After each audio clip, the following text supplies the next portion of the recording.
Baik, bismillahirrahmanirrahim. Assalamualaikum warahmatullahi wabarakatuh. Waalaikumsalam warahmatullahi wabarakatuh. Alhamdulillah, kita bisa berjumpa kembali di hari Kamis di seri ke-6 sesi Zoom meeting kita dengan tema hari ini penyusunan karya tulis ilmiah. Betul ya, Mas Farid ya? Ya, betul. Insya Allah. Baik, teman-teman sekalian, sebelum kita memulai Zoom meeting kita hari ini, kita berdoa dulu. Doa dimulai.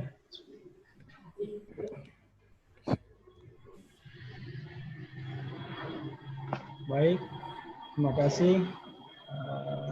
Kita juga mendoakan saudara-saudara kita yang baru-baru ini kena banjir bandang di daerah Masamba juga bisa segera pulih, bisa segera bangkit kembali. Amin. Amin, amin ya Allah ya Rabbal alamin. Baik, sekarang partisipan ada 85 orang dan untuk mengefisienkan waktu, saya persilakan kepada Pak Fardosi. Waktu dan tempat dipersilakan. Siap, siap. Assalamualaikum warahmatullahi wabarakatuh. Waalaikumsalam warahmatullahi wabarakatuh. Selamat sore dan salam sejahtera untuk kita semua. Kita akan mulai seri ke-6 ini. Pada seri ke-6, ke-7, dan ke-8 berbeda teknik penyampaiannya dengan yang biasa. Jadi kalau biasa kita pertamanya materi, kemudian diskusi. Kalau seri ke-6, 7, dan 8 itu nanti kita akan sharing materi sebentar, kemudian praktek, diskusi. Kemudian sharing materi, praktek, diskusi. Jadi sasarannya itu supaya semuanya bisa gitu. Jadi tidak hanya bertambah pengetahuannya, tetapi nanti juga akan bertambah kemampuannya. Jadi bisa menyusun karya tulis. Kita akan memulai seri 6 ini dengan terlebih dahulu pretest.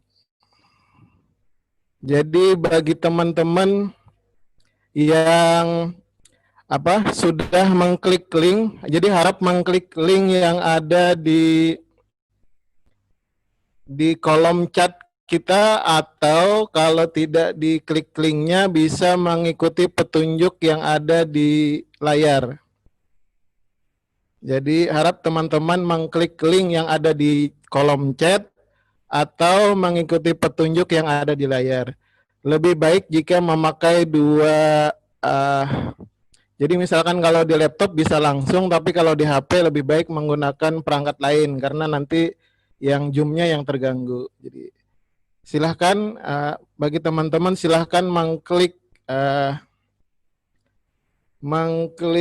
link untuk kuis, jadi pretest. Jadi kita akan pretest lebih dahulu, baru diskusi dan praktek. Oke, kita akan tunggu selama 30 detik. Jadi sekali lagi teknik pembelajaran kita dari seri 6, 7, dan 8 adalah pemaparan sebentar, satu topik kecil, kemudian kita akan praktekkan dan diskusikan.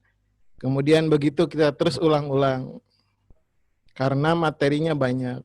Silakan teman-teman mengklik link pretest atau mengikuti petunjuk yang ada di layar. 5, 4, 3, 2, 1. Silahkan mulai. Bismillahirrahmanirrahim.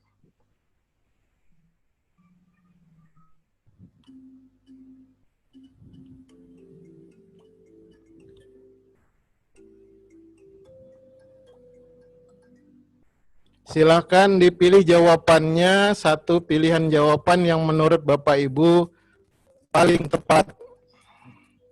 Kemudian santai saja, jadi setiap pertanyaan diberikan waktu 30 detik, jadi santai aja, tidak usah terburu-buru.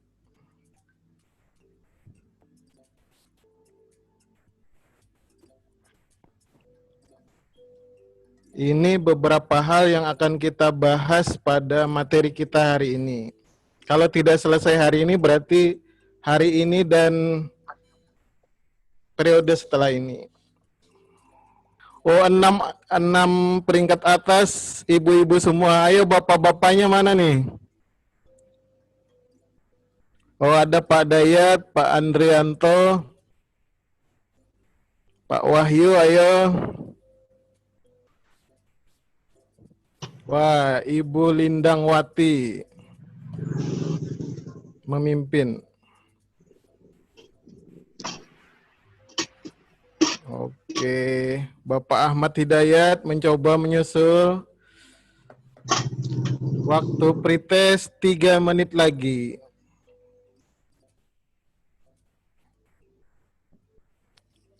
Waktunya 2 menit lagi. Ibu Cut Latifah bisa nyusul nih. Bisa jadi peringkat pertama jika 3 soal lagi benar. Ayo Ibu Cut.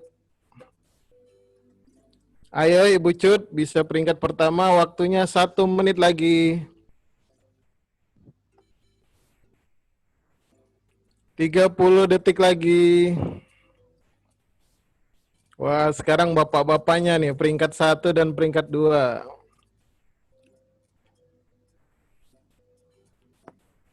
Oke, 10 detik lagi. Oke, waktu habis. Kuisnya kita tutup. 5, 4, 3, 2, 1. Oke. Demikian tadi kuisnya, nanti hasilnya akan dibagikan di grup ya.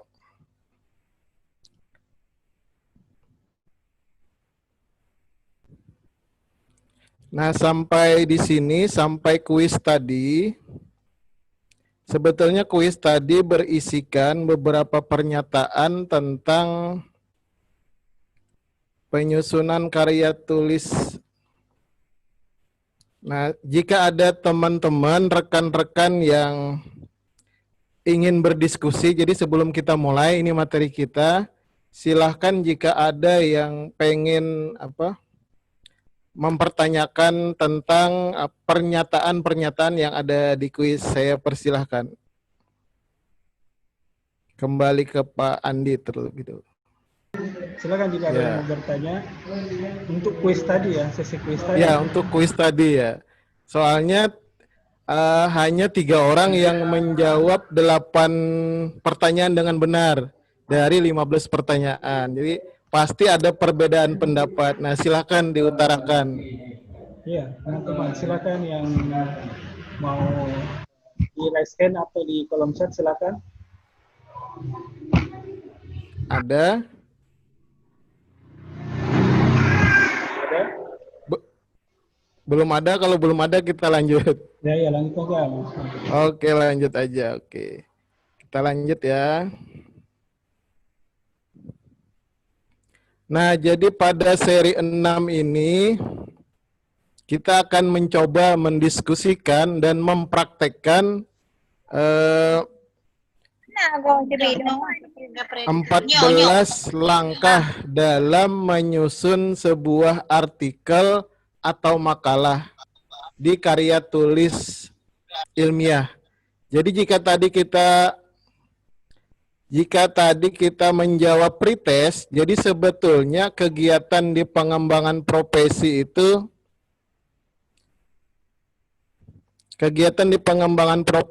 setidaknya ada 5 kegiatan. Yang pertama adalah penyusunan karya tulis, jadi dalam bentuk buku. Yang kedua adalah penyusunan artikel atau makalah dalam bentuk majalah.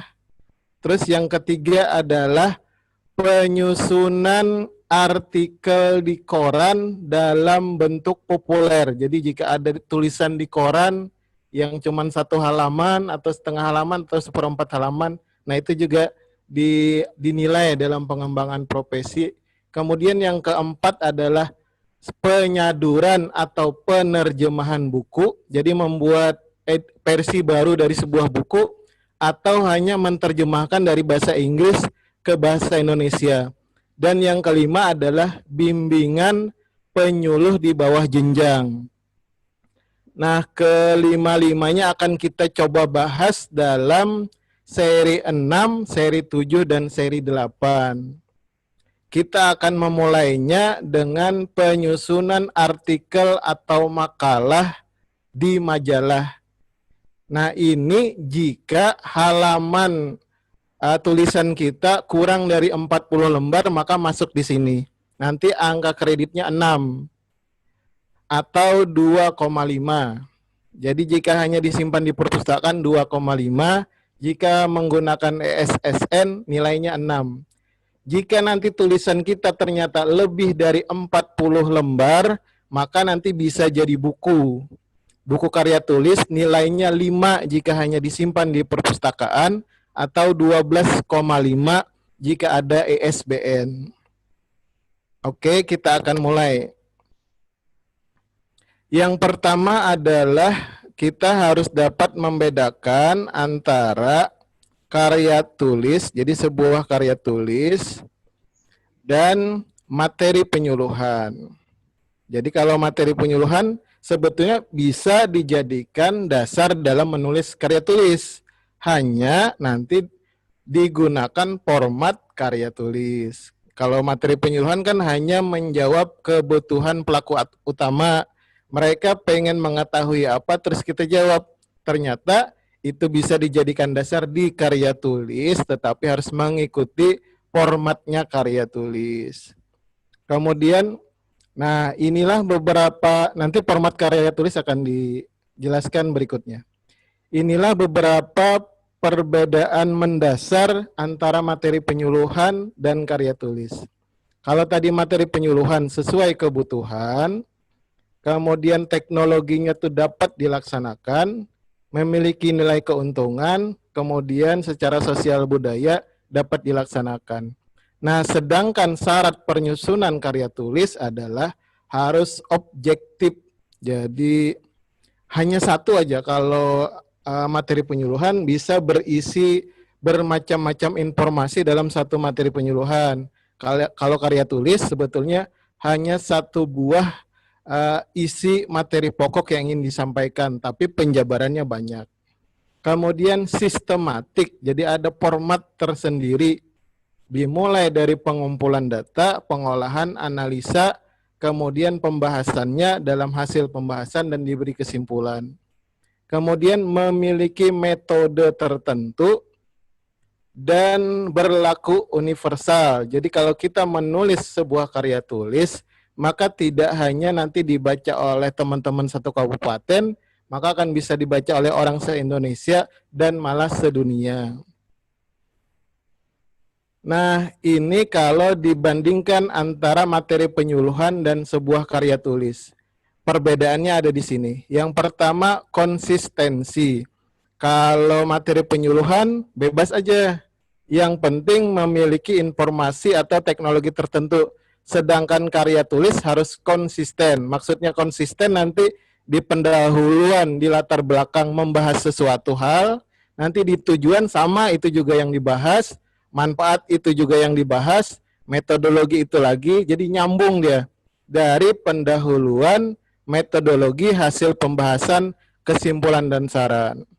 Kemudian judul. Kalau materi penyuluhan, judulnya berupa satu kata, budidaya satu kata atau dua kata, jadi bukan berupa kalimat, misalkan budidaya lele bioplok atau pengolahan bakso ikan. Nah, itu judul di sebuah materi penyuluhan. Kalau karya tulis harus sebuah kalimat pernyataan. Jadi panjang itu. Kalimat terdiri dari 10 sampai 25 kata. Kemudian kalau materi penyuluhan boleh tidak terkait masalah, tetapi dia menjawab kebutuhan. Sedangkan karya tulis harus diawali dari permasalahan atau pernyataan penelitian. Kemudian variabel, kalau di karya tulis harus mengandung variabel yang diteliti. Jadi hal apa yang khusus. Misalkan budidaya lele bioplok dengan efisiensi pengelolaan air dan pakan dengan menggunakan kolam bundar bioplok misalkan. Jadi ada variabelnya. Nah ini kalau dilihat di layar, jadi kira-kira mana yang menjadi judul sebuah karya tulis? Jadi tentu yang panjang-panjang ya.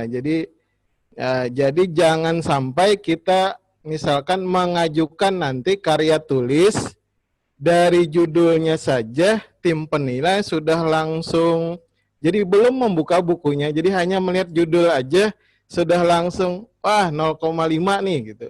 Jadi dari judul aja jangan sampai tidak masuk menjadi kriteria sebuah karya tulis. Jadi judulnya merupakan sebuah kalimat. Jadi yang contoh yang benar di layar kita adalah nomor 1 dan nomor 3.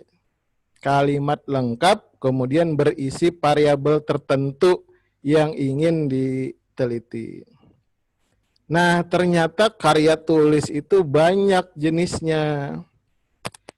Yang pertama itu laporan penelitian atau pengkajian. Jadi sebetulnya semua laporan, demonstrasi, percontohan, kemudian uji coba lapang yang kita lakukan, yang kita sudah pernah lakukan, bisa dijadikan sebuah karya tulis. Asal tadi memasukkannya dalam format karya tulis. Atau yang kalau sudah pernah menulis skripsi, tesis, kemudian laporan tinjauan, jadi hanya membaca-baca buku-buku kemudian ditulis. Ternyata itu bisa menjadi sebuah karya tulis. Yang tidak masuk dalam karya tulis ilmiah hanya karya tulis non-ilmiah berupa dongeng, cerpen, novel, drama, dan roman. Kemudian bisa juga tadi karya tulis populer di surat kabar, angka kreditnya 1,5. Ini yang termasuk itu adalah yang nomor 4, berupa artikel, resensi, resume, atau ringkasan dan sinopsis. Nah, ini tujuan penyusunan karya tulis. Jadi kalau nanti kita menulis, menulis sebuah karya tulis, maka tujuannya sebetulnya berkisar di antara inilah. Jadi yang pertama itu kita pengen mengungkapkan sebuah pemikiran atau hasil penelitian, pengkajian, percobaan di lapangan. Kemudian pengen ide kita itu dipakai oleh orang lain. Kemudian pengen kita itu memberikan informasi kayak menyuluh, tapi bukan untuk sasaran suluh, untuk seluruh dunia ceritanya. Jadi kita pengen menulis sesuatu untuk dibaca orang lain. Ini tadi yang sudah kita jelaskan pertama, syarat penyusunannya harus objektif, metodik, sistematik, dan universal. Nah, ini beberapa contoh format artikel atau makalah. Jadi, tidak ada format yang baku, tetapi adanya format yang disepakati oleh tim redaksi sebuah penerbit. Jika buku, kan ada penerbitnya, nah terserah penerbitnya jadi format bakunya bagaimana. Atau jika majalah, terserah tim redaktur di penerbitnya. Nanti kalau ternyata yang didaftarkan adalah DPD IPKANI tingkat provinsi, maka terserah redaktur yang ada di tingkat provinsi. Ini contoh ada 5 buah majalah berupa jurnal, kelima-limanya beda ini format penulisannya. Jadi jangan terpaku pada sebuah format tulisan. Yang penting kita bisa mengisi semua format ini, semua format isian. Jadi nanti kalau kita kirimkan ke jurnal Agrotekna, beda dengan kita mengirimkan misalkan ke jurnal Agroteknis. Jadi sesuaikan saja formatnya dengan format yang mereka persyaratkan. Nah, format jurnal itu biasanya ada di halaman terakhir jurnal tersebut. Jadi 3 halaman terakhir jurnal tersebut pasti menyebutkan format artikel atau makalah yang diinginkan, termasuk informasi apa dan bagaimana menampilkan gambar, tabel, dan lain-lain. Di seri 6 kemarin kalau nggak salah dibagikan contoh jurnal. Nah, di bagian terakhir jurnal itu pasti ada tentang format sebuah makalah dan cara penulisannya. Nah, kita akan mulai praktek bagi teman-teman yang sudah memprint lembar praktek, silahkan isi pada nomor 1. Jadi tentukan tema atau topik penulisan. Jadi kita akan mencoba mempraktekannya per langkah. Jadi bagaimana mencari tema atau topik pengkajian atau penelitian. Jadi tema atau topik ini bukan judul. Jadi misalkan saja tema itu pengolahan bakso ikan. Sudah kayak gitu doang. Jadi belum jadi judul. Judul itu nanti langkah nomor 11. Jadi langkah pertama, silahkan tentukan tema. Silahkan teman-teman tuliskan sebuah tema. Bagaimana caranya? Silahkan pilih ide atau topik yang orisinal yang ada di lapangan. Misalkan saja di tempat kita ada penangkapan ikan, berarti tentang penangkapan ikan apa gitu, misalkan penangkapan ikan lemuru misalkan, atau misalkan di tempat kita ada pengolahan ikan misalkan pengolahan empe-empe misal. Nah, silahkan Bapak dan Ibu tuliskan sebuah tema atau topik. Jika sudah, baru kita menginjak ke yang kedua. Sudah ya? Nah, sekarang kita menginjak ke langkah kedua. Setelah langkah kedua ini kita akan diskusi kembali. Tadi kita sudah menuliskan sebuah tema atau topik. Sekarang kita akan menuliskan permasalahan atau pertanyaan terkait topik atau tema yang kita tuliskan di bagian pertama tadi. Silahkan Bapak dan Ibu cari 5 buah pertanyaan. Jadi 5 buah pertanyaan, kemudian yang boleh diawali oleh kata bagaimana, apa, siapa, kenapa, kapan, di mana. Boleh salah satu di antara itu atau berulang-ulang. Misalkan, bagaimana memilih bahan baku bakso ikan. Kemudian, yang penting terkait tema atau topik. Jadi silahkan Bapak dan Ibu mempraktekkan. Jika belum memprint lembar kerjanya, lembar prakteknya silahkan tulis di kertas kosong dengan pulpen. Yang langkah kedua ini, langkah pertama tadi adalah menentukan tema atau topik. Kemudian langkah kedua adalah membuat 5 buah pertanyaan yang diawali oleh kata apa, boleh, atau siapa, atau kenapa, kapan, di mana, atau bagaimana. Silahkan. Kemudian pertanyaan itu dirumuskan dari ini. Oh, ternyata ada perbedaan antara apa yang seharusnya terjadi dengan kenyataan yang sekarang. Oh, ternyata ada perbedaan antara harapan dan kenyataan. Nah, buatlah pertanyaan yang didasari oleh perbedaan-perbedaan ini. Misalkan di teorinya kita bisa meningkatkan produksi budidaya lele dengan teknik misalkan pengelolaan makanan dengan cara tertentu. Nah, prakteknya ternyata di wilayah binaan kita belum.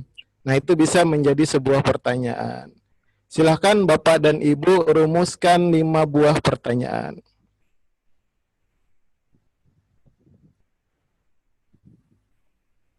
Diberikan waktu 1 menit.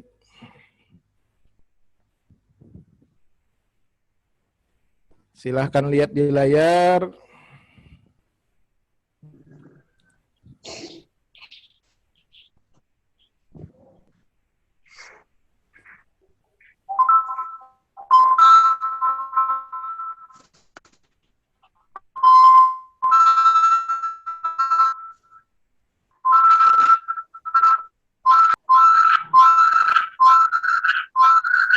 Oke, sampai di langkah kedua ini, siapa yang sudah selesai membuat tema atau topik dan 5 buah pertanyaan? Saya, Pak. Oke, silahkan Pak Fahrudin. Tema atau topiknya apa, Pak? Penangkapan ikan tongkol. Oke, mantap Pak. Silahkan pertanyaannya Pak, 5 buah pertanyaan. Pertanyaannya, bagaimana caranya menangkap ikan? Oke. Di mana penangkapannya atau fishing ground-nya? Oke. Kemudian, kapan waktunya? Oke. Siapa yang menangkap ikan tongkol? Oke. Kemudian, siapa pembelinya? Ya, sebetulnya konsep pertanyaan Bapak ini bisa dijadikan karya tulis, hanya nanti akan lemahnya tidak adanya teknologi yang kita mau bawa, Pak. Misalkan penangkapan ikan tongkol dengan cara terbaru yang lebih dapat bermanfaat. Apa? Kalau dibaca orang itu ada ya, kira-kira apa Pak? Kira-kira apa Pak jadi temanya Pak? Oh, temanya ya? Apa ya? Saya juga jadi bingung nih. Ya, jadi misalkan gini Pak, misalkan penangkapan ikan tongkol dengan jaring 3 lapis misalnya. Jadi yang tadi Bapak sudah sebutkan 5 pertanyaannya sampai nomor 4-nya benar, tapi nomor 5-nya nanti analisa ekonomi penangkapan ikan tongkol dengan menggunakan jaring 3 lapis misalkan. Jadi akan lebih secara ekonomis menguntungkan gitu Pak. Ya. Jadi yang Bapak hanya kurang pada teknologi apa yang pengen kita tuliskan. Jadi belum mengerucut gitu Pak. Ya Pak, terima kasih Pak Fahrudin. Berarti jenis alat tangkap apa yang lebih efektif digunakan untuk menangkap tongkol. Ibu Titik Susilawati sudah selesai Ibu. Ibu suaranya dibuka dulu Ibu. Suara Ibu belum terdengar, suara Ibu Titik. Ya Ibu, ya, Pak. Ibu apa temanya Ibu? Ya, saya ngikuti Bapak tadi membuat bakso. Nah, Oke, membuat bakso. Pertanyaannya bahan bakunya. Ya. Dan kedua bagaimana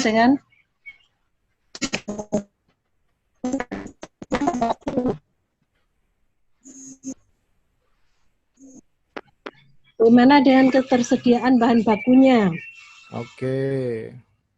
Kapan dilaksanakan? Di mana mau dilaksanakan? Dan bagaimana pemasarannya? Oh, kapan dilaksanakan ini yang belum tepat Ibu. Jadi misalkan saja, yang pertama Ibu apa?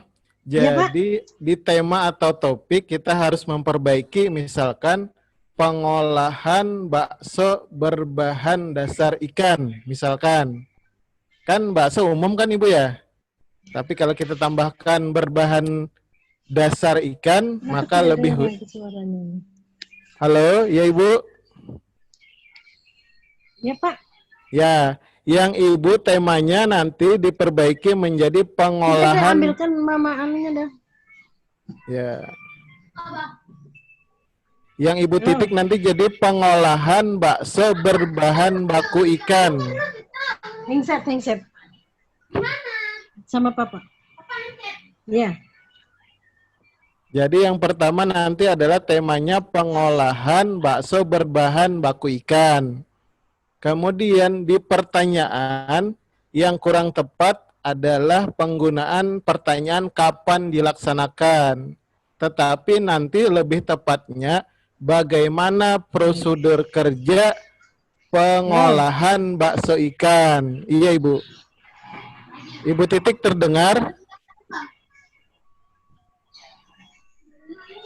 Jadi nanti Ibu hanya mengganti yang kapan dilaksanakan menjadi bagaimana prosedur kerja dalam pengolahan bakso ikan. Gitu ya, Ibu ya? Nggak apa-apa, no wingset nih, Bapak. Apa suaranya Oke. hilang lagi? Nggak apa-apa, nanti bisa di rekamannya. Kita lanjut ke Ibu Rastini. Ibu Rastini udah? Oh ya. Kalau Ibu apa tema atau topiknya, Ibu? Malah hilang lagi. Tema saya ini pengembangan ikan nila di Kecamatan Ambian Semal. Oke. Kemudian pertanyaannya, Ibu? Pertanyaannya pertama, kenapa ikan nila dikembangkan? Oke, betul ya. Kedua, bagaimana cara pengembangannya? Iya. Wingset coba dulu. Di kelompok Iya, mana wingset coba dikembangkan? dulu. Kapan Tapi suaranya pengembangannya? kecil lagi Dan hilang. siapa yang melaksanakan? Oke. Yang Ibu di pertanyaan nomor 3, yang 3, 4, dan 5 yang belum tepat. Jadi misalkan di kelompok mana dilaksanakan itu nanti yang Ibu Jero Rastini harus mengganti, misalkan kelompok perikanan mana yang sudah berhasil mengembangkan budidaya ikan nila. Jadi nanti Ibu misalkan kelompok apa gitu yang bisa dijadikan contoh. Kemudian nanti yang nomor 4-nya prosedur kerja dalam misalkan budidaya ikan nila.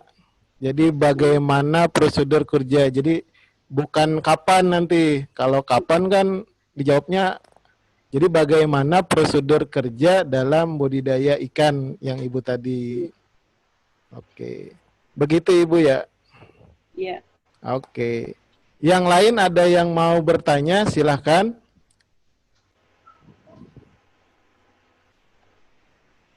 Ada? Sudah selesai semua? Peserta yang lain ada yang mau mengutarakan yang sudah ditulis? Oke, Ibu Yeni, silakan Ibu Yeni. Oke, terima kasih Pak. Saya mencoba untuk membuat tema budidaya ikan gabus. Oke, siap. Permasalahannya yang pertama adalah apa yang dimaksud dengan ikan gabus.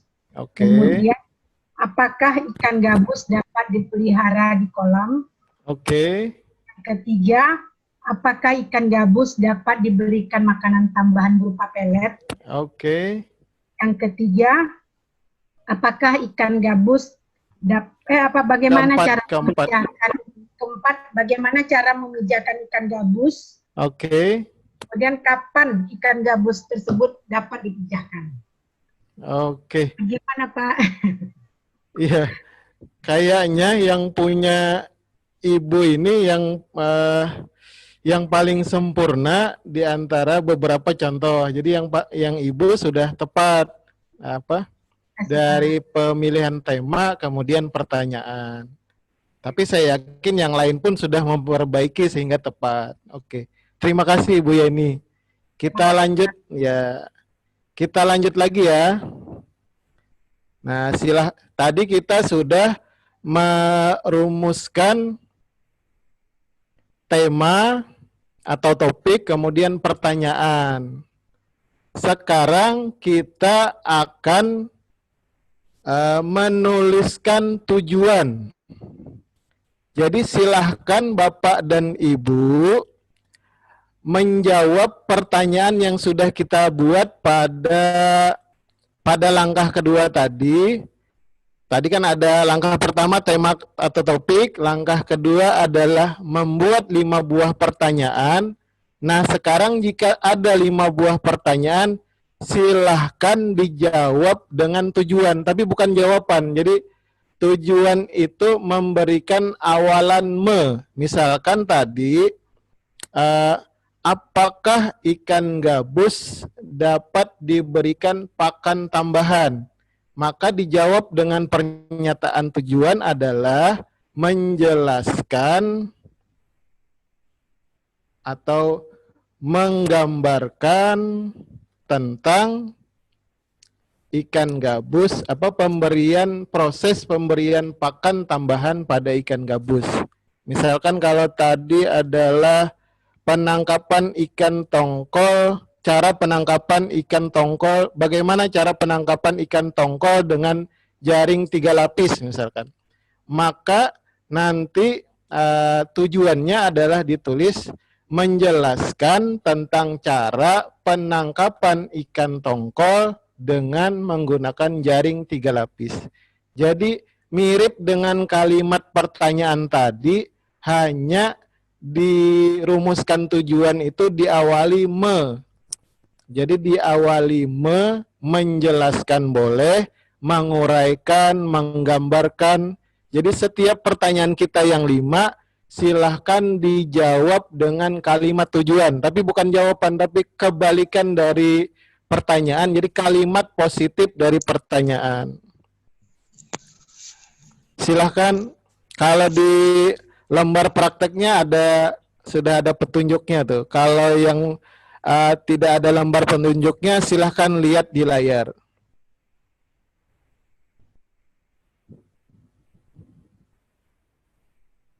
Jadi tujuan itu adalah tadi pertanyaan yang permasalahan kita dituliskan tentang apa yang ingin kita ketahui. Harus lebih spesifik.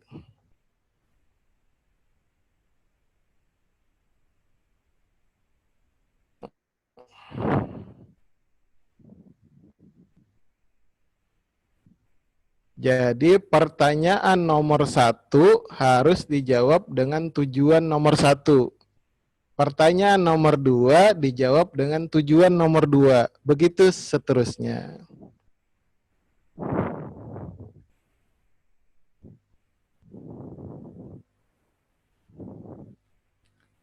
Oke, Ibu Sri Wahyuni, raise hand. Silakan Ibu.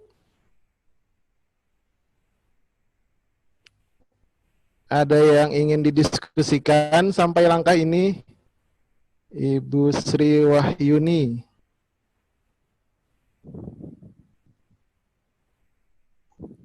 Ya, Mas Fahrul.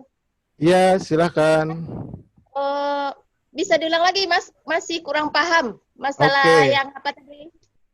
Tujuan. Tentang apa tadi? Tujuan, ya. Masih. Ibu, tolong sebutkan permasalahan Ibu nomor 1 apa, Ibu? Di sini saya milih topiknya itu budidaya ikan lele. Oke, permasalahan nomor 1-nya apa, Ibu? Di sini saya buat kenapa dalam budidaya ikan lele sering terjadinya tingkat kematian yang tinggi. Oke, jadi nanti di tujuannya menjelaskan penyebab kematian pada ikan lele budidaya. Oke, Ibu. Oke, jadi terima kasih, kalimat positif dari pertanyaan Ibu. Oke ya Ibu ya, lanjutkan. Ya, Oke. terima kasih. Sama-sama. Oke, tadi ada lagi yang raise hand, Timothy ya, Pak Timothy. Ada, silahkan.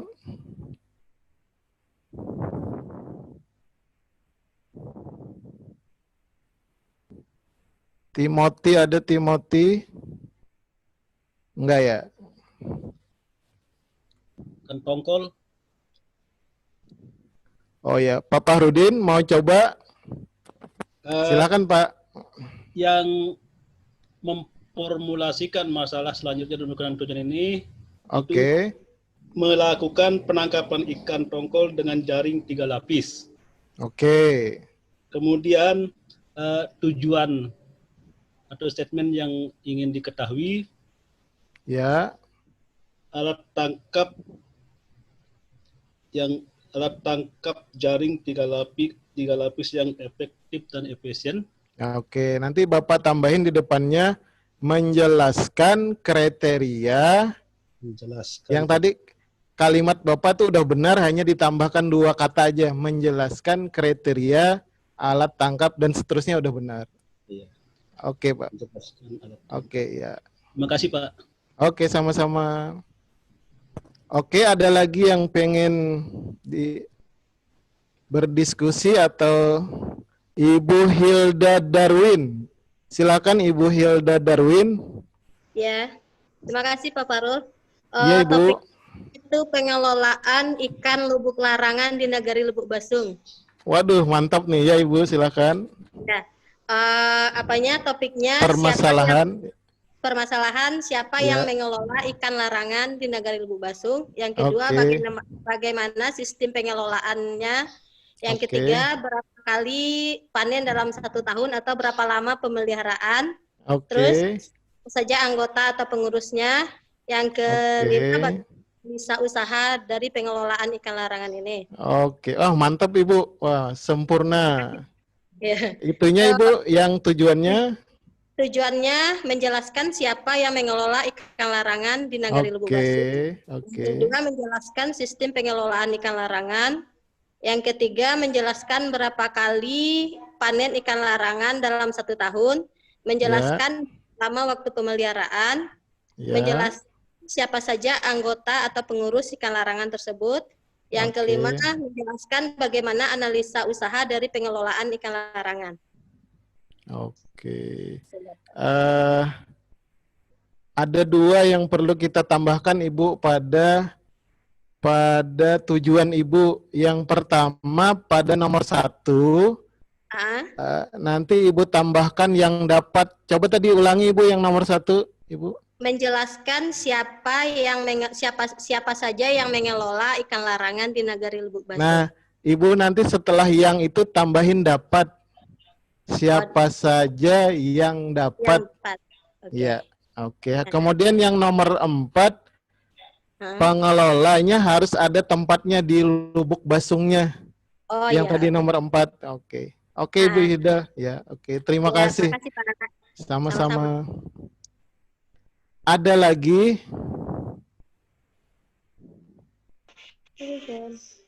Waalaikumsalam. Ada lagi yang terkendala atau masih bingung? Silakan raise hand.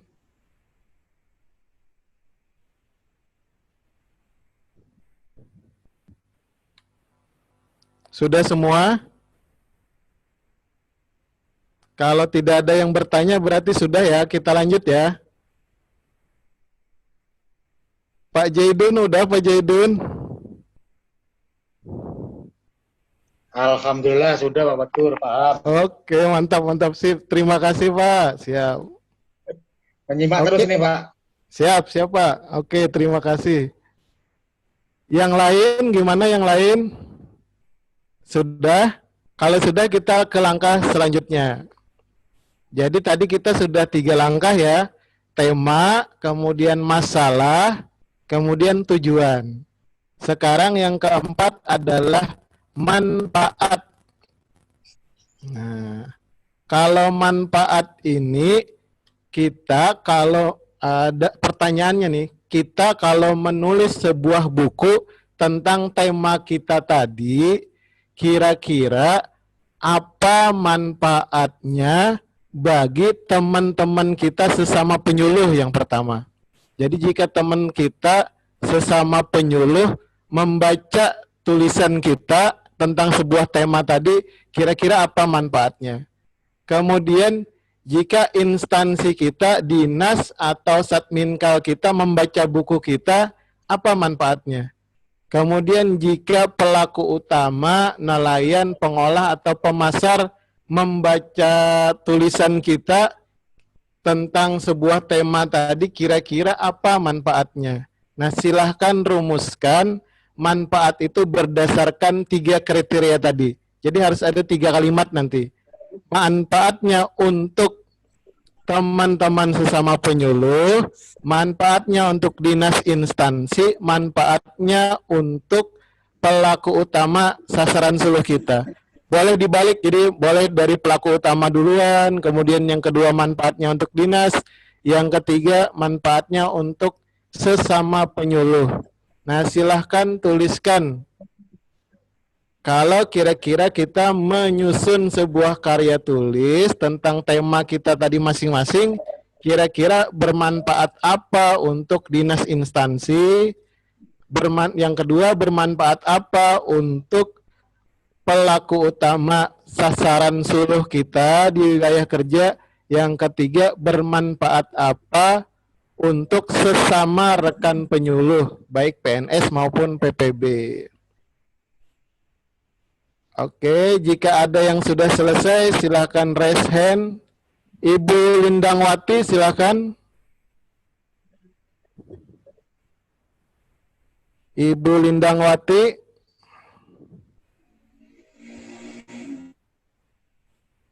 Ibu Lindangwati raise hand jadi. Enggak ya, belum. Oke, silahkan Bapak dan Ibu rumuskan manfaat penulisan sebuah tulisan sesuai tema topik tadi, dilihat dari 3 kacamata. Yang pertama, apa manfaatnya bagi dinas atau instansi. Yang kedua, apa manfaatnya bagi sasaran suluh kita. Yang ketiga, apa manfaatnya bagi teman-teman sesama penyuluh.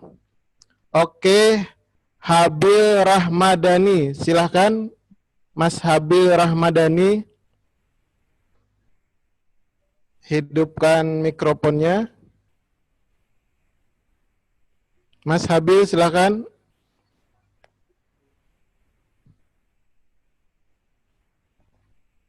Halo? Mas Habil, jadi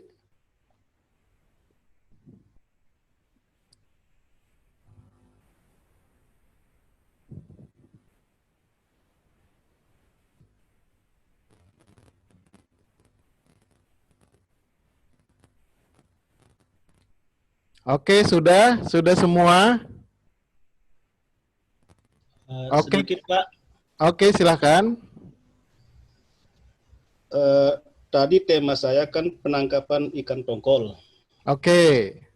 Jadi adapun manfaat yang akan saya sajikan kepada pelaku utama atau sasaran saya adalah bagaimana meningkatkan produksi pada ikan tongkol, karena ikan tongkol itu termasuk ikan musiman. Dia waktunya tidak setiap bulan. Jadi dia musiman, sehingga pada waktu misalnya dia dalam 1 tahun itu 4 bulan, bagaimana memanfaatkan waktu ini untuk meningkatkan produksi ikan tongkol dengan waktu yang terbatas. Bagaimana Pak? Oke, ya mantap itu Pak. Sip Pak. Kemudian untuk dinas atau instansi kira-kira apa Pak? Untuk dinas masih saya pikirkan Pak. Oke, bisa nanti menjadi saran atau masukan dalam pengembangan kebijakan perikanan di masa yang akan datang. Dinas kemudian ya menjadi saran atau masukan dalam penyusunan kebijakan pengembangan perikanan di masa yang akan datang. Kemudian untuk sesama penyuluh nanti dapat menjadi referensi atau acuan dalam penyusunan materi penyuluhan. Jadi ya referensi. Oke, ya sama-sama Pak Fahrudin. Kita coba ke siapa nih yang mau coba? Ibu Destri Aginta Naing sudah selesai. Ibu coba bacakan Ibu yang manfaat punya Ibu. Hidupkan dulu mikrofonnya Ibu.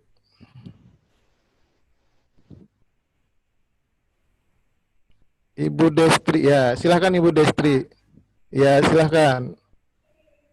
Halo? Ya halo. Belum siap Pak, belum. Oh belum. Ya, tapi saya coba untuk tema saya Pak. Ya oke, ya temanya apa Ibu? Strategi nelayan dalam mengatasi penurunan hasil pendapatan selama pandemi COVID-19 di tahun di Kota Batam. Wah mantap Ibu. Ini kalau jadi tulisannya peneliti kalah Ibu. Karena belum ada yang nulis ini. Mantap nih Ibu. Wah mantap. Nah kemudian masalahnya apa yang menyebabkan pendapatan nelayan menurun selama masa pandemi COVID-19 di ya Kota Batam. betul. Kemudian Ya. siapa yang mendapatkan dampak COVID? Oke. Kemudian kenapa penurunan pendapatan nelayan itu kenapa terjadi penurunan pendapatan nelayan Oke. selama masa pandemi, kemudian bagaimana cara mengatasi masalah Oke. penurunan pendapatan nelayan, kemudian strategi apa yang diambil dalam Oke, mantap, mantap. Wah, bagus nih Bu. Nanti tulisannya bagus nih. Tadi jadi kalau terkendala di manfaat, jadi yang manfaat pertama kan misalkan untuk dinas atau instansi. Nanti Ibu bisa tulis dapat dijadikan saran atau masukan dalam pengembangan kebijakan perikanan mengatasi masa pandemi COVID dan era new normal misalkan. Ya Ibu ya? Iya. Ya, Pak. Oke, kemudian misalkan manfaatnya untuk teman-teman penyuluh dapat dijadikan referensi atau acuan dalam penyusunan materi penyuluhan. Oke ya Ibu ya? Iya Pak, iya Pak. Oke, sip. Sekarang kita, kalau untuk pelaku utama berarti tadi langkah-langkah yang dapat dilakukan, jadi memberikan informasi atau pengetahuan tentang langkah-langkah yang dapat dilakukan dalam mengatasi yang tadi apa? Iya ya, oke Pak. Ya, oke. Terima kasih Pak. Ibu. Sekarang kita coba Ibu Nelly Sapitri. Ibu Nelly Sapitri, silahkan Ibu hidupkan mikrofonnya. Ibu hidupkan dulu mikrofonnya Ibu. Ya Pak, saya akan mencoba. Oke, siap. Tema saya sih sini keuntungan budidaya ikan lele sangkuriang dengan sistem bioflok dibandingkan dengan sistem konvensional. Wah, di mantap. kelompok Sumber Makmur, Kabupaten Kutai Timur. Wah, mantap. Ibu ini temanya sudah bisa langsung jadi judul. Wah, hebat Ibu. Sip. Silakan Ibu. Silakan Ibu. Ya, untuk permasalahannya apakah yang dimaksud dengan ikan lele sangkuriang? Iya. Yang kedua, mengapa ikan lele sangkuriang harus dibudidayakan dengan sistem bioflok? Yang ketiga, bagaimana teknik budidaya ikan lele sangkuriang dengan sistem bioflok dibandingkan dengan sistem konvensional? Oke. Apakah ada perbedaan hasil produksi dari budidaya ikan lele dengan sistem bioflok dengan sistem budidaya konvensional? Oke. Yang kelima, mengapa budidaya ikan lele lebih menguntungkan dengan sistem bioflok? Oke. Untuk tujuannya menjelaskan. Maaf Ibu, yang Ibu itu nomor 2, nomor 4, dan nomor 5 identik Ibu, jadi hampir sama. Jadi nanti nanti akan nulisnya terulang di nomor 2, 4, dan 5. Jadi saran saya nomor 2, 4, dan 5 nanti jadikan satu aja. Jadi misalkan pertanyaannya apa saja kelebihan budidaya lele pada kolam bioflok misalkan. Jadi cuman itu aja pertanyaannya. Nanti tercakup nomor 2, 4, dan 5.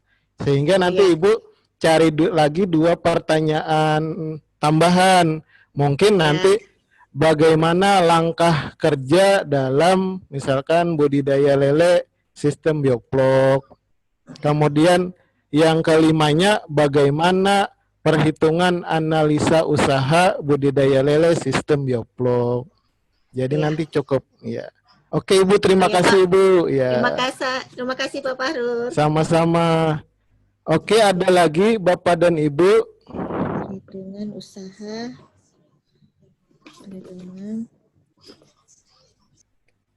Ibu Nengsi, mau Ibu Nengsi? Ibu Nengsi Rulismi. Ibu Nengsi sudah selesai?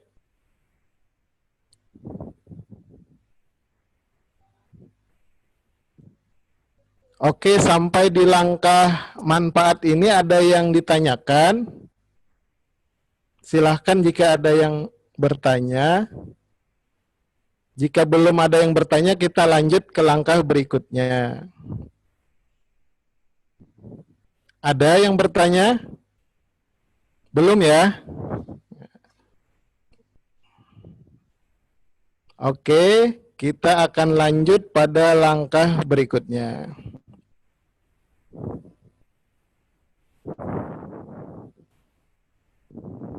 Langkah berikutnya adalah memilih. Jadi kalau yang tadi, sebelum langkah ini, kalau yang tadi ini kita gabung, jadi yang tadi kita sudah menulis tema atau topik. Yang kedua kita menulis permasalahan dalam bentuk pertanyaan.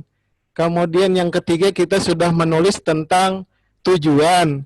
Yang keempat kita menulis tentang manfaat. Nah, 4 buah ini merupakan tulisan bab 1. Nama babnya adalah pendahuluan. Jadi pendahuluan itu terdiri dari latar belakang, kemudian permasalahan, tujuan, dan manfaat. Jadi dengan kata lain kita sudah menyusun konsep untuk satu bab tersendiri. Jadi nama babnya pendahuluan.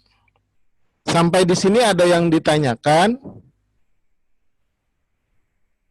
Jadi tadi tema, topik, pertanyaan, tujuan, manfaat itu ternyata bab 1. Nama babnya adalah pendahuluan.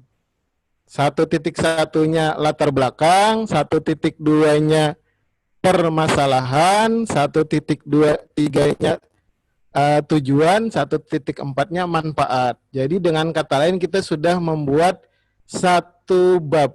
Sekarang kita coba ke bab 2. Apa itu bab 2? Oh, ternyata bab 2 itu adalah metodologi. Atau kalau yang zaman dulu itu waktu sekolah mungkin kita tulis pelaksanaan atau rencana pelaksanaan. Oh, ternyata itu adalah bab metodologi yang berisi yang pertama waktu dan tempat. Jadi kita mau mengkaji, menelitinya atau mempraktekkan, mendemonstrasikan, menguji coba lapang di mana dan tempatnya di mana. Di mana tempatnya dan waktunya kapan. Yang kedua populasi, yang ketiga pengumpulan data, keempat pengolahan data, kelima analisa. Nah, nanti Bapak dan Ibu, jika misalkan bingung pada bab ini, silahkan saja nanti diketik di Google, contoh metodologi pengkajian, maka akan muncul. Nah, kemudian ini akan kita bahas satu persatu. Jadi nanti jika ada yang kurang jelas di pembahasannya, tadi kan kita udah selesai itu bab 1. Sekarang bab 2. Nah, kita akan bahas satu persatu. Jadi nanti jika ada yang kurang jelas, silahkan langsung raise hand saja. Atau langsung hidupkan mikrofon, langsung bersuara juga nggak apa-apa. Oke, kita mulai ya dari misalkan waktu dan tempat. Waktu dan tempat, jadi kalau zaman dulu orang sering beranggapan bahwa sebuah penelitian atau pengkajian itu harus dilakukan minimal 3 bulan atau minimal 6 bulan. Nah, itu salah. Jadi bisa saja sebuah pengkajian itu hanya dilakukan dalam 3 hari atau 7 hari atau 1 minggu. Jadi tidak usah panjang-panjang sebuah pengkajian itu. Yang penting dia mencukupi kelima hal ini. Jadi ada waktu dan tempat, nanti ada tempat sampel kita, jadi ada yang mempraktekkan, kemudian kita mengumpulkan datanya, kita olah, kita analisa. Jadi jangan beranggapan sebuah tulisan itu harus dipraktekkan dulu selama 3 bulan gitu, salah. Jadi hanya membutuhkan paling cepat 3 hari bisa selesai. Nanti bisa dibuktikan dengan yang tadi konsep Bapak dan Ibu, kita bisa selesaikan nanti dalam 3 hari, dicoba aja. Kalau nanti tidak selesai kan masih ada pertemuan di hari Senin nanti, masih lanjut ini. Nah, kita coba ini, yang tadi waktu dan tempat sudah tuh. Jadi waktunya jangan, jadi tuliskan saja sesuai yang kita laksanakan. Jadi misalkan, waktunya bulan Juli 2020. Sudah kayak gitu doang. Jadi misalkan selama 1 bulan pada bulan Juli 2020. Atau misalkan kalau ternyata 3 bulan ya Juli sampai dengan September 2020. Tempatnya sesuaikan dengan kalau kita nulis di lingkup wilayah kerja ya di kecamatan mana gitu. Atau kalau kita nulisnya ternyata mengambil sampelnya hanya di satu kelompok tertentu, maka tuliskan di kalau Pokdakan A gitu, di kelurahan apa, kecamatan apa. Nah, sekarang kita akan mencoba membahas tentang tadi sampel. Sampel dan populasi. Yang disebut populasi adalah keseluruhan orang, sensus semuanya. Misalkan gini, kita berbicara tentang pengolahan bakso berbahan baku ikan seperti yang tadi. Maka yang disebut populasi adalah seluruh pengolah ikan yang ada di wilayah kerja kita. Kalau kita nulisnya di cakupan wilayah kerja, misalkan di kecamatan A, maka yang disebut populasi adalah seluruh orang yang melakukan usaha yang sesuai dengan tema atau topik kita. Nah, sampel, sedangkan sampel adalah beberapa orang yang kita ambil datanya mewakili populasi. Karena tidak mungkin seluruh populasi tadi kita akan tanya atau kita akan praktekkan. Jadi misalkan kita mempraktekkan tentang misalkan budidaya ikan sistem bioblok dengan kolam bundar. Kita hanya mempraktekannya di satu kelompok misalkan. Maka yang kita sebut populasi adalah seluruh pokdakan yang ada di wilayah kita. Yang kita sebut sampel adalah kelompok yang kita praktekkan tadi. Ya. Jadi sampel itu ceritanya lingkup kecil yang kita praktekkan tadi tema atau sebuah tema atau topik kita. Nah, ternyata dalam pengambilan sampel itu macam-macam namanya. Nah, ini untuk menjelaskan penamaan, jadi ada setidaknya 8 nama sampel. Jadi misalkan ada orang bilang sampel acak sederhana. Oh, ternyata sampel acak sederhana itu misalkan pokdakannya ada 10. Terus dikocok aja dari 10 mana yang keluar, itu yang kita jadikan sampel. Nah, itu namanya sampel acak sederhana. Kemudian sampel acak sistematis. Misalkan kita akan mengambil beberapa sampelnya berdasarkan nomor, misalkan yang genap saja. Kemudian ternyata ada juga sampel acak berstrata, sampel acak gugus area, kemudian sampel tidak sengaja, sampel bertujuan, sampel berkota, dan sampel kecil lalu membesar. Nah, lengkap dengan bahasa Inggrisnya dan terjemahannya dan batasannya. Sehingga nanti Bapak dan Ibu silahkan dalam pengambilan sampelnya memilih salah satu di antara 8 ini. Kemudian inilah maknanya yang ada di tekniknya ini. Kemudian yang ada di uraian ini adalah contohnya. Nah, jadi nanti ini lembar ini untuk memudahkan nanti Bapak dan Ibu memahami apa yang dimaksud dengan sampel dan bagaimana penarikan sampel. Bapak dan Ibu tugasnya nanti adalah memilih salah satu di antara 8 teknik sampel ini. Jadi pasti ada sampel kita itu di antara 8 ini. Yang di luar 8 ini hanya sampelnya populasi atau seluruh orangnya ditanya. Jadi bisa juga ada 9 pilihan, tapi jarang masa semua orang budidaya ikan kita tanya kan enggak. Jadi cuman sampelnya aja. Nah, sehingga di lembaran ini bisa tadi Bapak dan Ibu menuliskan populasi dan sampel, silahkan memilih salah satu di antara 8 ini. Sampai di sini ada yang ditanyakan? Belum ya? Nah, nanti kalau ada yang ditanyakan langsung hidupkan aja mikrofonnya, boleh. Sekarang kita lanjut pada Oh ya, silakan. Ya, silakan Ibu Rastini. Ya, ini yang metode pengambilan sampel itu ada yang pengambilan sampel secara acak tidak sengaja. Mohon penjelasannya. Saya baru dengar itu. Iya. Jadi misalkan gini, Bu. Jadi kita bilang misalkan kita mau misalkan mengetahui rata-rata penangkapan ikan lemuru oleh sebuah kapal misalkan. Nah, kita sampel tidak sengaja itu misalkan kita bilang kapal mana saja yang bersandar dalam 1 jam ini, itu yang jadi sampel misalkan. Jadi kan jadi kayak nggak sengaja, jadi kapal mana aja yang sandar di pelabuhan dalam 1 jam, maka itulah yang jadi sampel. Begitu kira-kira contohnya Ibu. Atau misalkan kalau mobil, contoh mobil nih Bu. Jadi misalkan pertanyaannya adalah mobil apa saja yang paling banyak melalui jalan di Buleleng misalkan. Maka kita bilang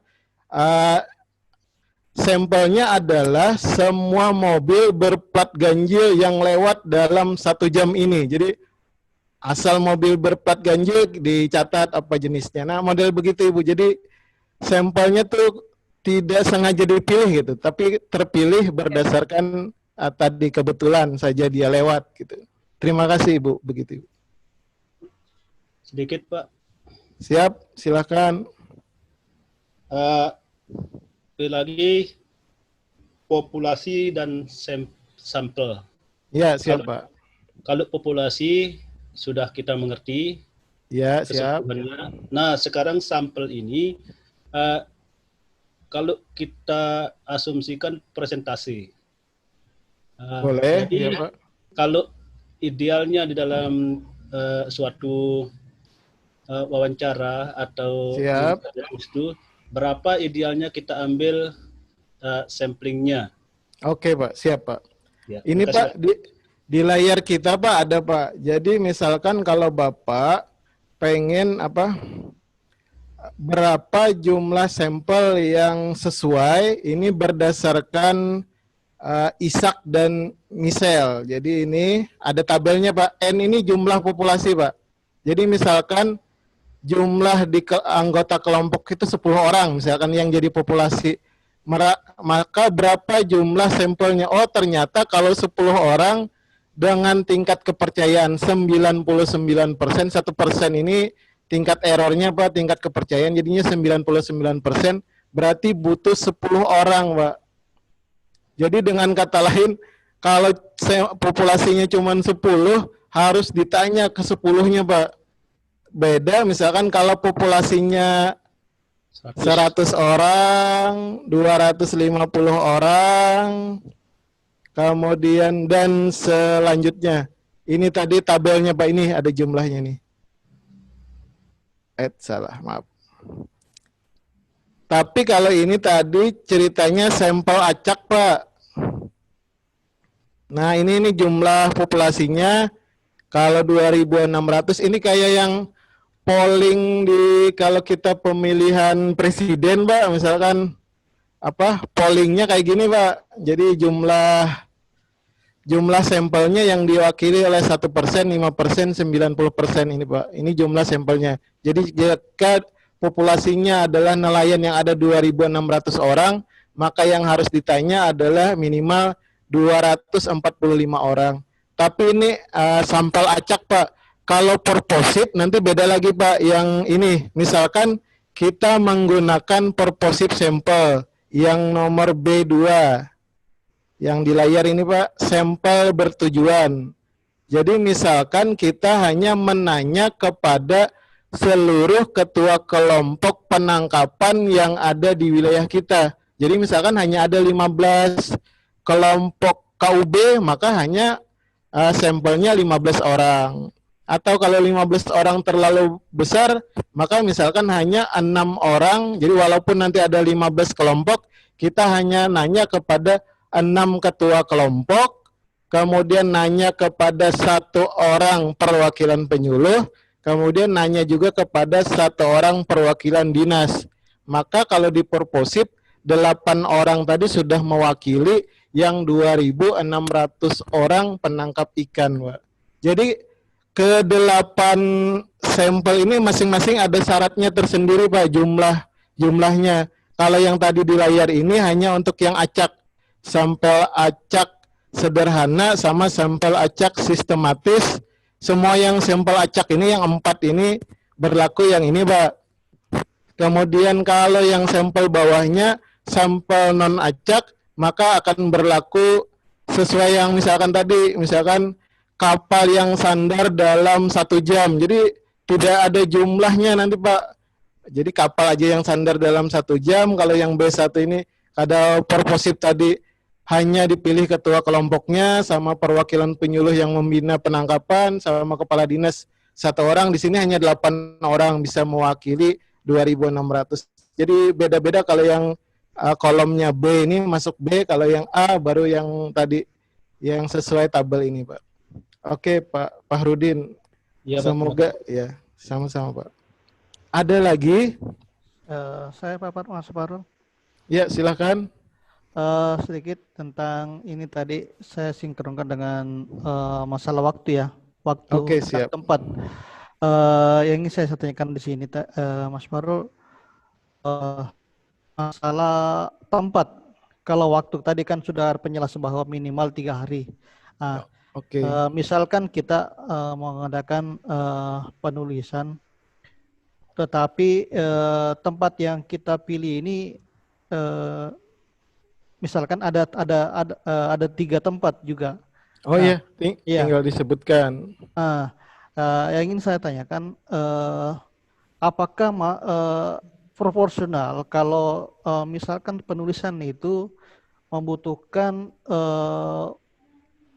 waktu misalkan 1 minggu dalam 3 tempat ini.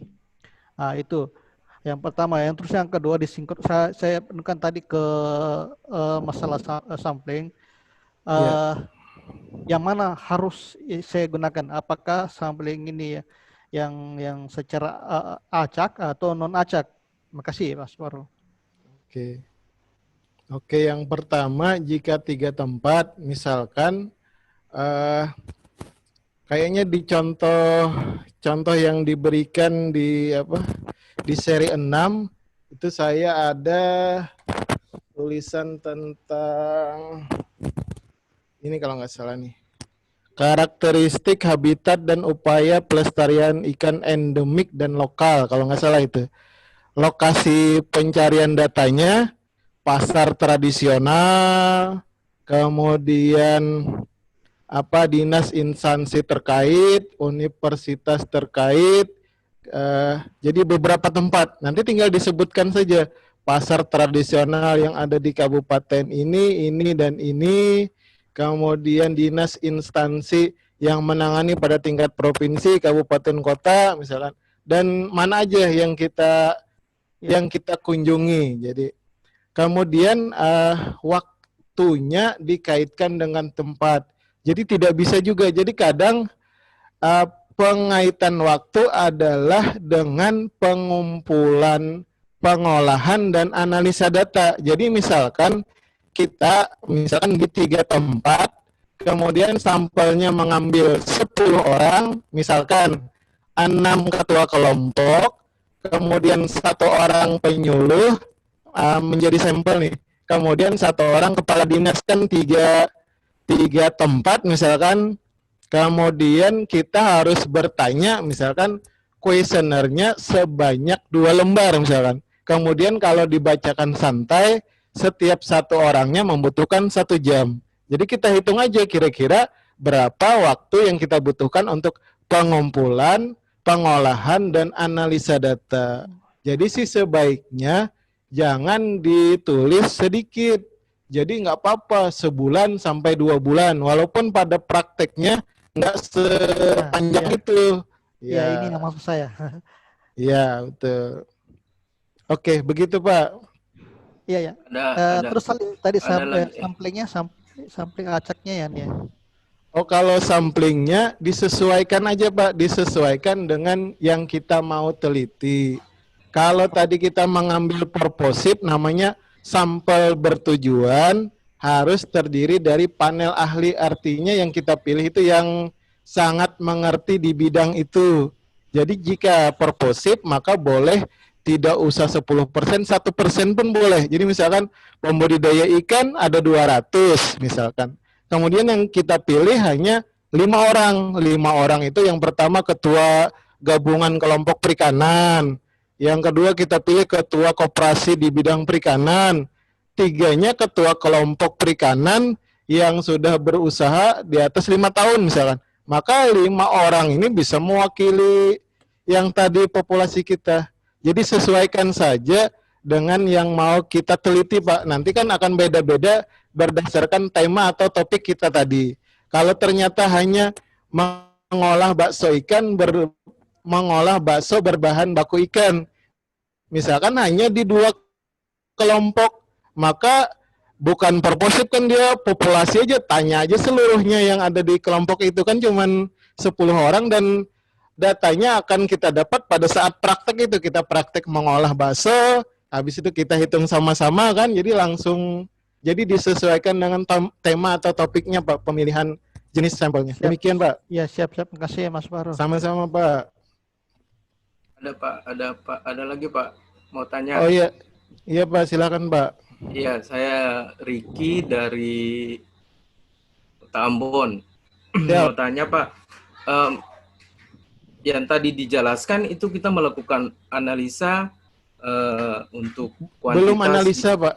Belum ya, analisa. Maksudnya Baru untuk penentuan populasi. sampel untuk nanti kita melakukan analisa kan kuantitas. Bagaimana kalau kita melakukan pengambilan sampel untuk nanti dengan tujuan untuk menganalisa kualitas. Misalnya kita melakukan riset tinjauan studi pustaka kayak gitu. Bagaimana menentukan populasi dan sampel yang akan kita ambil. Seperti apa, Pak? Kalau nanti tinjauan pustaka tidak usah pakai populasi dan sampel, Pak. Jadi langsung nanti tinjauan pustaka aja. Nah, maksudnya analisa saya melakukan penulisan, misalnya penulisan sosial. Kita melakukan cuma studi, mohon maaf tadi salah. Maksudnya studi pustaka kayak gitu, bagaimana populasi dan sampelnya kita ambil. Ya, kalau studi pustaka tidak usah pakai penentuan ukuran populasi dan sampel. Nanti di metodologinya kita bilang hanya melalui tinjauan pustaka. Jadi kan cara pengumpulan data itu setidaknya ada 4, Pak. Yang pertama misalkan adalah wawancara. Jadi kita ngobrol-ngobrol dengan pelaku utama, itu disebut dengan wawancara ya, Pak. Kemudian yang kedua, kita bertanya dengan daftar pertanyaan. Jadi kita sudah buat daftar pertanyaan, terus kita tanyakan. Namanya kuesioner. Jadi pengisian kuesioner. Cara kedua nih, Pak. Yang wawancara sama pengisian kuesioner kan bisa disampel nih, Pak. Nah, cara ketiga dan keempat ini tidak usah disampel. Cara ketiga itu observasi lapang, Pak. Lihat langsung di lapangan. Kan nggak usah disampel tuh, Pak. Tinggal misalkan tempat yang berhasil mana kita lihat misalkan. Kemudian yang keempat adalah tinjauan pustaka, juga tidak usah disampel, Pak. Jadi mana saja pendapat ahli yang terkait dengan bahasan kita, maka kita masukkan. Jadi penentuan sampel ini tergantung dari bagaimana mengumpulkan datanya. Yang tadi kalau pengumpulan data itu ada 4, jadi tidak semua jenis pengumpulan data ada sampelnya. Yang sama seperti yang pertama saya jelaskan, misalkan yang tadi pun di bab 1 tidak semua memerlukan misalkan rumusan masalah, ada yang langsung latar belakang, kemudian tujuan, manfaat, ya nggak apa-apa. Kita pelajari di sini karena siapa tahu formatnya memerlukan adanya masalah gitu. Jadi kita pelajari semua ceritanya. Saat menulis sesuaikan dengan kebutuhan. Begitu, Pak. Terima kasih, Pak Faro. Siap. Kira-kira ada lagi, silahkan raise hand atau langsung hidupkan mikrofon. Ada lagi? Nggak ada ya? Kita lanjut ya, Pak. Kalau tidak ada, Bapak dan Ibu, kita lanjut ya. Oke, tadi itu tentang sampel. Nah, sekarang pada bagian mengumpulkan data. Tadi kan di bab kedua, yang pertama adalah waktu dan tempat, yang kedua adalah populasi dan sampel, yang ketiga adalah mengumpulkan data. Nah, ternyata data itu banyak. Namanya aja banyak nih, Pak. Jadi setidaknya ada 9. Ada yang disebut data statistik, data parameter, data kuantitatif kalau berbentuk angka-angka, data kualitatif kalau berbentuk misalkan banyak, sedikit, sangat bagus. Nah, itu kan kualitatif. Kemudian data diskrit, kontinu, internal. Kalau di Permenpan kita ada primer, sekunder, primer yang langsung, sekunder yang tidak langsung. Kemudian ada yang data mentah. Nah, inilah yang dikumpulkan, Pak. Jadi apa aja namanya silahkan Bapak pilih, kemudian sesuaikan. Inilah pengertian umumnya. Jadi data yang dikumpulkan boleh data statistik, parameter, kuantitatif, kualitatif, diskrit, kontinu, internal, eksternal, primer, sekunder, atau data mentah. Itu tadi data yang dikumpulkan. Teknik mengumpulkan data, ini tadi kalau dikategorikan ada 4. Yang pertama itu wawancara, tanya langsung misalkan, Pak, bagaimana misalkan cara pengoperasian jaring 3 lapis yang baik dan benar menurut orang yang sudah melakukannya, misalkan kita tanya itu disebut dengan wawancara. Yang kedua, jika kita bertanya tapi menggunakan daftar pertanyaan, jadi kita sudah kayak buat daftar pertanyaan atau sering disebut kuesioner. Nah, yang kedua adalah bertanya menggunakan kuesioner. Kalau yang pertama tadi hanya wawancara, diskusi biasa. Kemudian yang ketiga adalah observasi langsung di lapangan. Kita lihat langsung, kita ikut kapalnya, bagaimana tekniknya kita lihat langsung misalkan. Atau kita lihat di YouTube bagaimana video penggunaan alat tersebut. Nah, ini disebut dengan observasi lapang. Yang keempat adalah tinjauan pustaka atau mencari buku atau laporan atau informasi terkait. Atau kalau zaman sekarang tinggal buka Google, ketik yang mau kita cari, muncullah. Nah, itulah disebut dengan tinjauan pustaka. Sampai di sini ada yang ditanyakan? Kalau ada silahkan langsung hidupkan mikrofon.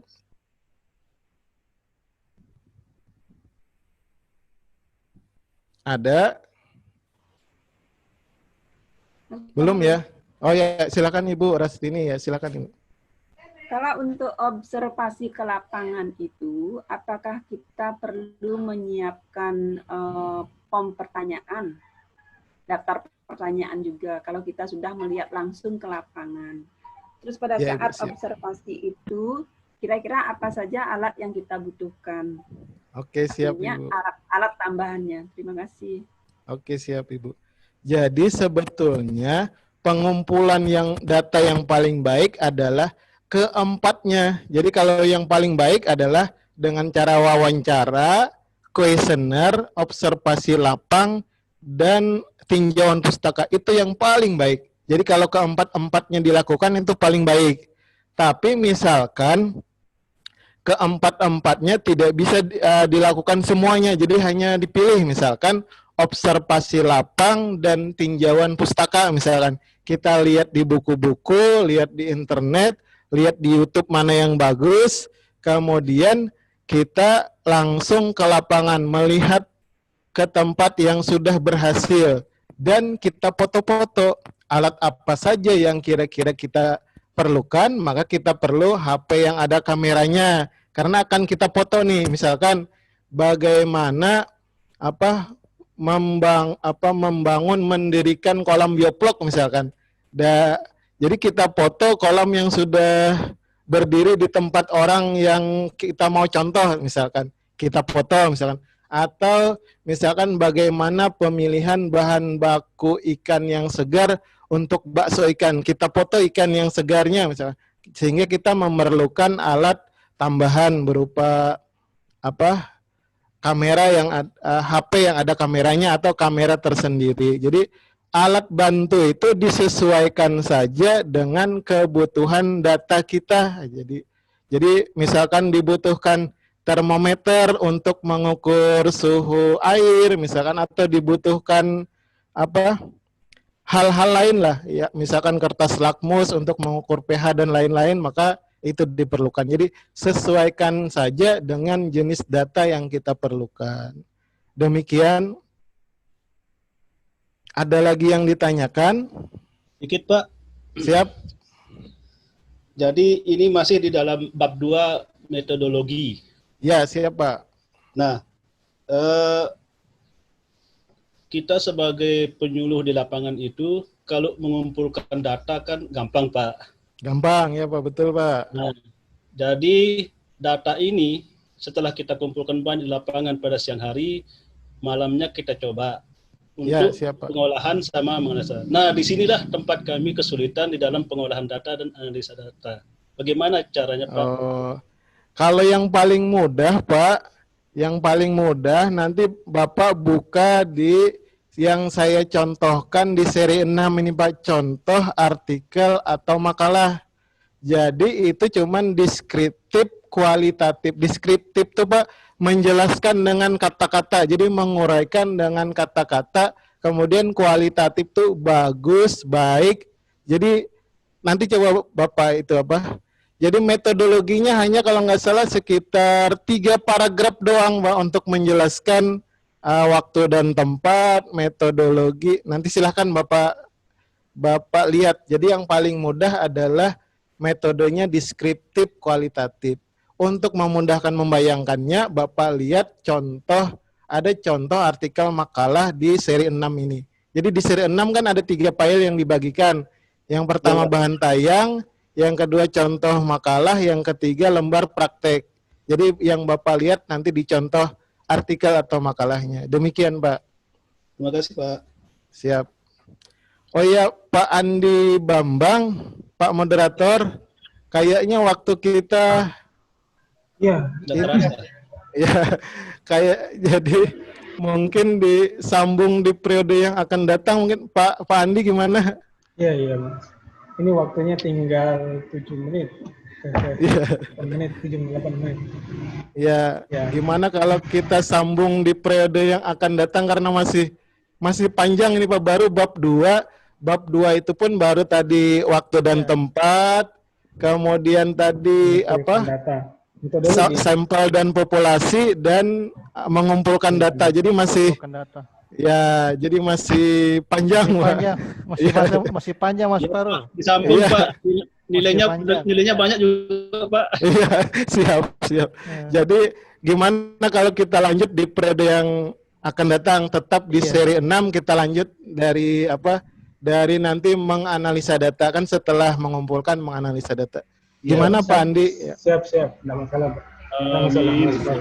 Iya. Kasihan juga bagian timur. Siap. Sudah maghrib. Siap. Silahkan Pak Andi. Baik. Makasih Mas Faru Rosi atas penyampaian informasinya. Mungkin kita ada waktu sedikit, sekitar 5 menit lagi. Ini ada sedikit pertanyaan dari kolom chat itu ya, mungkin bisa dijawab 1-2 menit. Yang pertama itu ada pertama dia bertanya tentang saduran ya. Sudah masuk ya? Belum? Saduran nanti akan kita bahas Pak pada seri 7 Pak. Jadi ceritanya saya secara pribadi tidak menyarankan saduran Pak, tapi menyarankan penerjemahan karena itu satu kegiatan penyaduran / penerjemahan. Kenapa saya tidak menyarankan penyaduran? Karena penyaduran itu mensyaratkan yang pertama adalah memperoleh izin dari penerbit atau penulis buku yang disadur. Nah itu yang agak berat Pak, kecuali penulis bukunya teman kita. Jadi saran saya lebih baik penerjemahan. Penerjemahan itu hanya bahasa Inggris diubah menjadi bahasa Indonesia. Nah nanti kita akan praktekkan lebih singkat dari praktek ini. Nanti hanya butuh 10 menit sudah jadi itu Pak konsepnya. Kalau yang sekarang ini ya mungkin berjam-jam baru jadi, setidaknya 7 jam kalau yang sekarang ini baru jadi sebuah konsep buku kalau yang buku karya tulis. Kalau penerjemahan nanti hanya perlu konsepnya itu perlu waktu 10 menit aja Pak. Nanti tinggal mengeditnya 2 hari. Jadi 2 hari plus 10 menit nanti jadi satu buah buku penerjemahan. Demikian Pak Andi. Yang kedua ini yang terakhir tentang pembuatan clipping perikanan. Oh iya, clipping. Clipping itu sebetulnya tidak ada. Jadi kan kalimatnya adalah penerjemahan garis miring penyaduran buku di bidang perikanan dalam bentuk clipping. Jadi bukan misalkan koran dipotong ditempel, enggak. Jadi dalam bentuk buku clipping. Buku clipping itu maksudnya jadi ada misalkan tadi penerjemahan, sebelah kirinya bahasa Inggris asli, sebelah kanannya bahasa Indonesia. Nah, itu disebut dengan buku clipping, buku yang ditempelkan jadi langsung dapat dilihat gitu bahasa Inggrisnya dan bahasa Indonesianya. Nanti kita praktekkan di seri 7 ini Pak. Siap. Banyak Pak Panagosi atas Oke, siap Pak. Hari ini atas pemaparan materinya ya hari ini. Dan sebelum ditutup, teman-teman banyak bertanya di chat, link chat saya lihat ini tentang link absen. Jadi hari ini absen kita tentang kertas kerja yang sudah dikirimkan Mas Faru. Jadi silakan dikerjakan tadi bab 1, bab 2, kemudian boleh dikirim filenya dalam bentuk Word ke salah satu admin yang ada di grup belajar kita, grup Telegram. Boleh difoto. Jadi Bapak Ibu paham ya absennya modelnya bagaimana? Jadi silakan bab 1, bab 2 tadi yang dijelaskan oleh Mas Faru sampai mengumpulkan data, dikirim, boleh difoto, boleh dalam filenya dikirim ke Japri, salah satu admin yang ada di grup belajar Dupat. Ya, baik. Terima kasih banyak hari ini Mas Warurasi dan teman-teman sekalian. Terima kasih. Mohon maaf jika ada salah. Ya, sama-sama. Mari kita tutup hari ini dengan mengucapkan alhamdulillah. Assalamualaikum warahmatullahi wabarakatuh. Terima kasih ya Pak Andi Bambang. Terima kasih banyak Bapak Ibu. Kita lanjut di periode berikutnya. Mohon maaf tidak selesai satu seri. Siap. Terima kasih banyak Bapak Ibu sekalian.